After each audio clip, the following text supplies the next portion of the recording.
On the other hand, the opposition consists of people who trust in their own education, talents, and business acumen to shape their future. They also hold hopes of revitalizing their nation independently from Russia. Under the Soviet regimes, the government pretended to support national identity, but in reality, this spirit accelerated Russification. In Belarusian cities, most people speak Russian, though many still know some Belarusian, mostly from their grandmothers in rural areas. Like much of the former USSR, Belarus experienced rapid urbanization in the 20th century, with many young people moving from the countryside to the cities.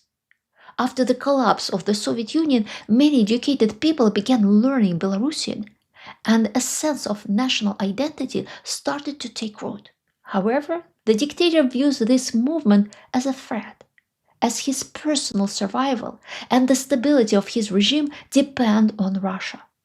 Any push for independence or separation from Russian influence is seen as dangerous.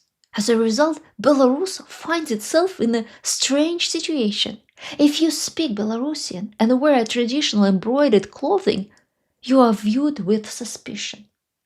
The historical white-red-white flag, which became a symbol of the failed 2020 revolution, is displayed alongside the Nazi flag in museums.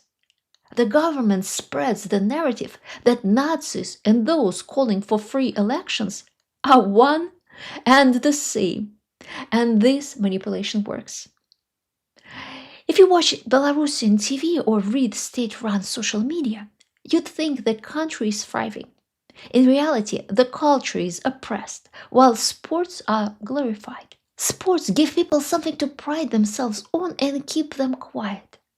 Belarus culture is still stuck in the Soviet mold, with patriotic songs and beauty pageants, something Lukashenko and the elite love. But Belarus doesn't even reach the Soviet level anymore. Once home to one of the leading Soviet film studios, Belarus Film, now it's just a rundown site for cheap Russian film productions. Those with talent and ambition leave, and many believe there's no turning back. Belarusian culture is slowly bleeding to death. There's a severe lack of historical memory.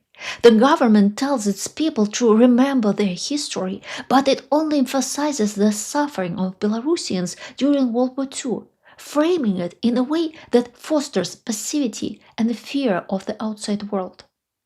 Everything that happened before is ignored,